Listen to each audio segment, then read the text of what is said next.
लोग हम हैं।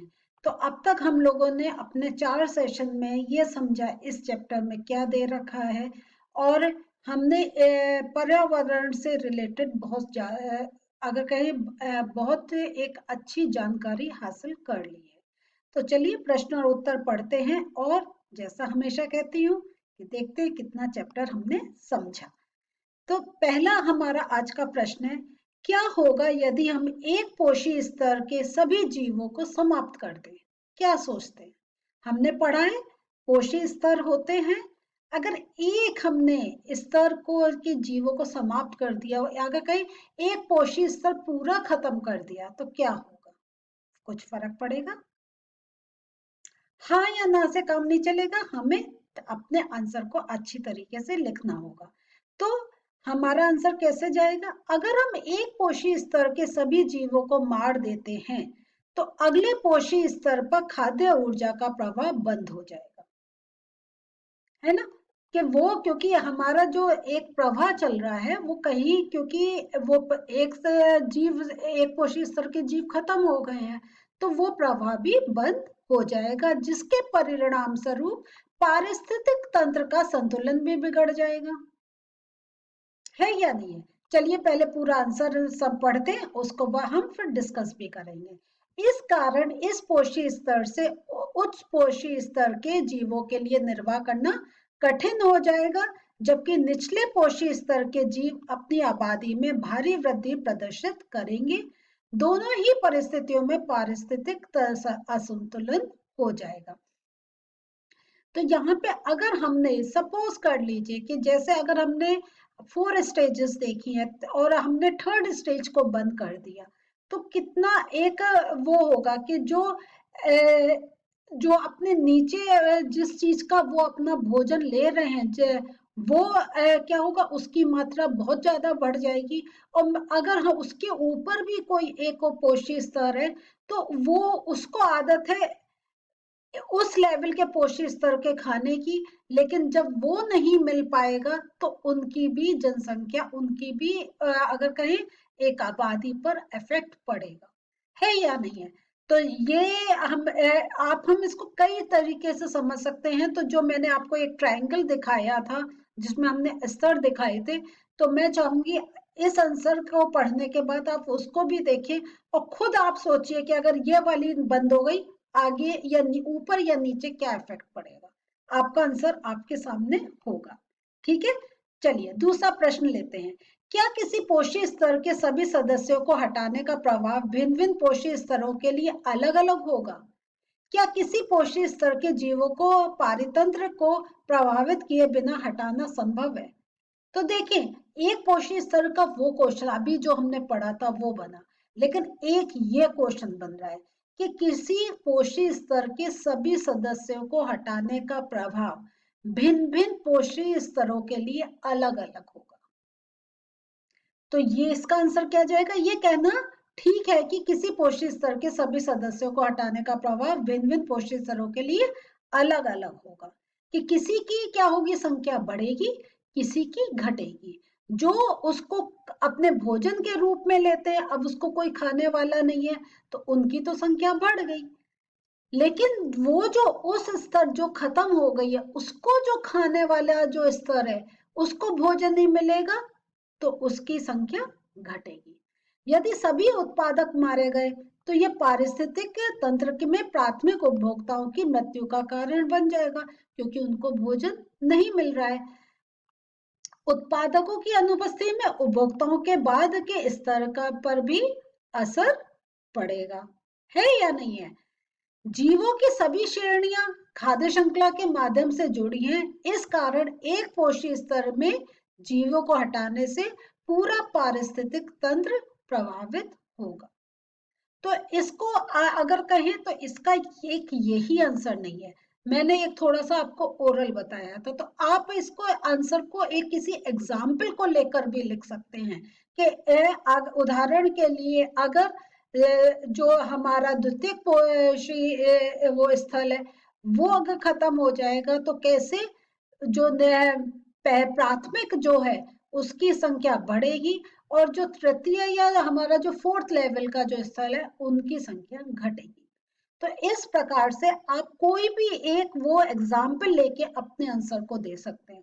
तो कुछ कहा है हमारे ऐसे प्रश्न होते हैं कि ऐसा जरूरी नहीं है कि जो मैं आपको आंसर दे रही हूँ वो ही ठीक है, आप उसको अपने वे में भी एनालाइज कर सकते हैं, लेकिन कभी कभी जो आंसर होता है वो ही होता है। तो ये आपका बहुत एक ब्रॉड एंडेड क्वेश्चन है, तो आप इसको अपनी समझ से भी आप लिख सकते हैं। कोई कंफ्यूजन है, आंसर लिख के आप अपने जो आपको टीचर असाइन करी गई है उनको आप भेज सकते हैं उसकी फोटो खींच के कि ये आंसर ठीक माना जाएगा, या अगर आप स्कूल में हैं तो आप अपने स्कूल की टीचर को भी दिखा सकते हैं। तो आपको अलग अलग आपके पास मीडियम है, आप अपने आंसर को लिखिए और समझिए, लेकिन ये मैंने आपको आइडिया देने के लिए लिखा है कि कैसे आप इस ऐसा प्रश्न है कि आप उत्तर कैसे देंगे। एक और हमारा जो आज का प्रश्न है वो है, हमारे द्वारा उत्पादित अजैव निम्नीकरणीय कचरे से कौन सी समस्याएं उत्पन्न होती है। एक कचरे की अगर हम बात करें तो समस्या है, आप इस बात को समझ लीजिए। तो ये अगर हम देख रहे हैं ना, तो ये जो आपका चैप्टर है ये बहुत ब्रॉड एंडेड है। तो इसमें मैं कहूंगी जितने भी हम प्रश्न पूछ रहे हैं डेफिनेशन के अलावा आप अपने हिसाब से भी आंसर दे सकते हैं। तो इसका आंसर हमारे में एक आपके हिंट के लिए ये सामने है, और फिर इसको और समझते हैं कि अजैव निम्नीकरणीय कचरे को सरल पदार्थों में विभाजित या उसका हम विभाजित कह सकते हैं या अपघटन भी कह सकते हैं। विभाजित या अपघटन नहीं किया जा सकता है। घातक रसायन तथा कीटनाशकों जैसे अजीव निम्नीकरणीय कचरे में से कुछ खाद्य श्रृंखला में प्रवेश करते हैं और ऊपरी पोषी स्तरों में बढ़ते हैं। तो देखिए ये जो कचरा है इसमें भी बहुत टॉक्सिक चीजें पड़ी होती हैं। इस बात को समझ लीजिए कि हमारी जो दवाइयां एक्सपायर हो गई हैं, उनकी डेट निकल गई है, वो थ्रो कर देते हैं, है या, और जैसे कांच है वो थ्रो कर दिया, या घरों में लोग कुछ ना कुछ एक केमिकल्स यूज करते हैं सफाई के लिए किसी के लिए, वो आपका बच गया, वो आपने थ्रो कर दिया। तो कचरे में हमारी इस टाइप से कहें बहुत सारी हानिकारक चीजें होती हैं, और वो कुछ हानिकारक क्या होता है, वो वाटर सॉल्युबल होती हैं, वो किसी के साथ मिक्स होके एक अपना एक सॉल्यूशन बना लेती हैं। अब मान लीजिए कोई ऐसी आपका हानिकारक कोई लिक्विड या कुछ ऐसा सॉलिड है जो वाटर में सॉल्युबल है, तो वो जो मान लीजिए जहां कचरा पड़ा है बारिश हो गई या उसके वो किसी पानी के ऐसे सोर्स के पास पड़ा है और वो पानी में डिजोल्व हो गया, वो पानी दूर तक बहता जा रहा है, तो वो जो टॉक्सिक चीजें हैं, वो जो एक नुकसान वाली चीजें हैं वो दूर तक फैल गई। तो एक कचरा का वो प्रदूषण, ये भी एक टाइप का प्रदूषण है क्या, और ये क्या हो गया, जल प्रदूषण। वो ही अगर मिट्टी में मिल गई तो मिट्टी में वो चले गए, और उस मिट्टी में अगर जब कोई पौधा उग रहा है तो वो जो एक हानिकारक चीज है वो उस पौधे में है, और फिर आप जानते हैं कैसे वो आगे श्रृंखला में वो हानिकारक चीज चलती चली जाएगी। तो ये मिट्टी के प्राकृतिक लवणीय संतुलन को बदलकर मिट्टी की उर्वरता को भी एक कम करता है।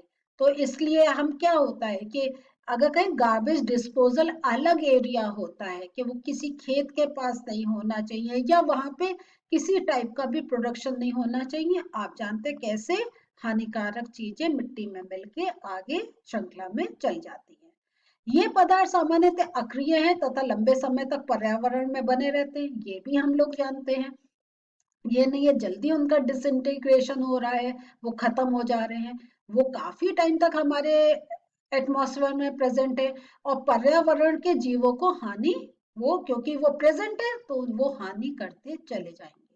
ये भूमि जल तथा प्रदूषण के मुख्य कारक होते हैं जिससे विभिन्न प्रकार की बीमारियां होती हैं।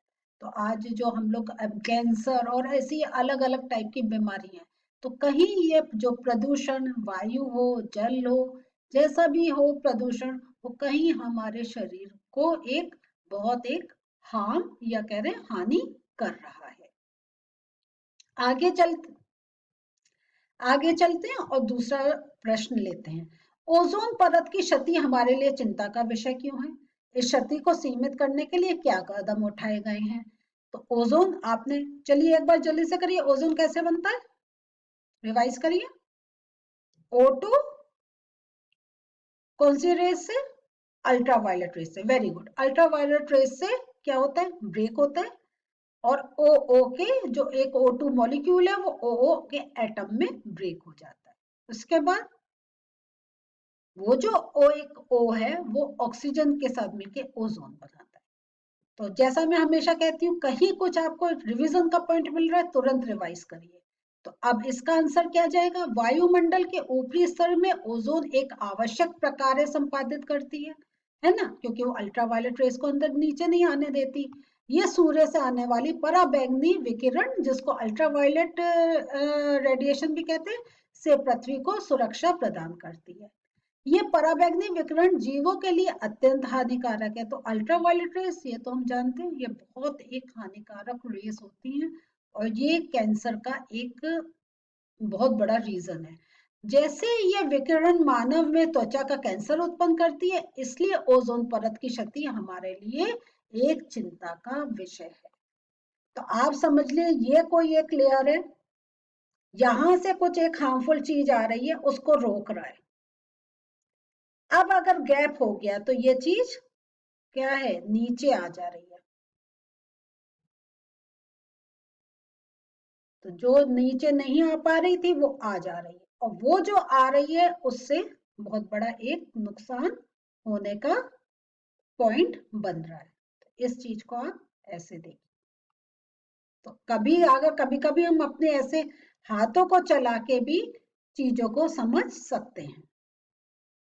क्षति को सीमित करने के लिए 1987 में संयुक्त राष्ट्र पर्यावरण कार्यक्रम में सर्वानुमति बनाई और बनी कि CFC के उत्पादन को 1986 के स्तर पर ही सीमित रखा जाए, क्योंकि तब तक काफी प्रोटेक्टेड था, उसके बाद ही इतना डैमेज स्टार्ट हुआ है।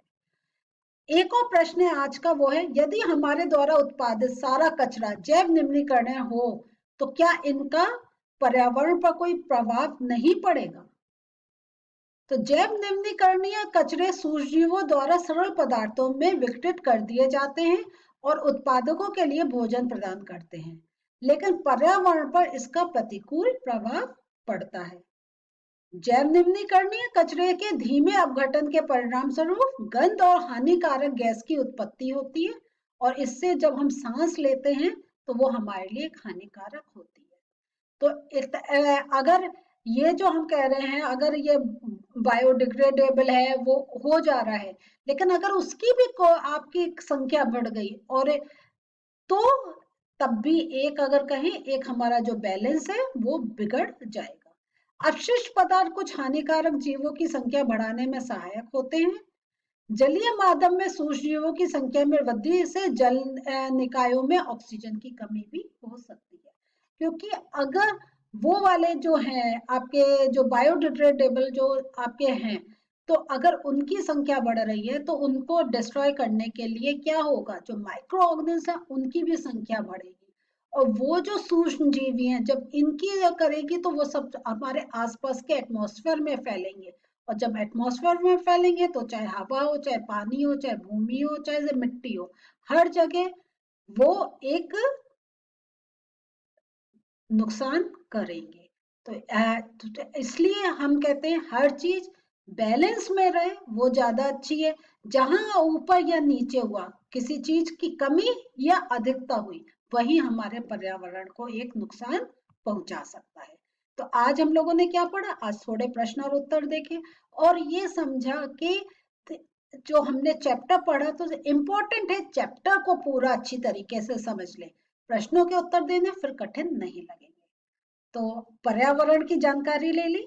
उम्मीद करती हूँ अब आप अपनी तरफ से कोशिश करेंगे कि अपने हिसाब से आप पर्यावरण को कितना एक अपने लिए एक अच्छा माध्यम बनाना चाहेंगे, जिसमें आप सांस खुल के ले सके, और जो भोजन खाएं उसमें कोई हानिकारक पदार्थ आपके शरीर में नहीं जाए।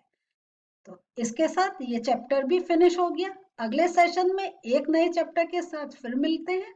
बाय।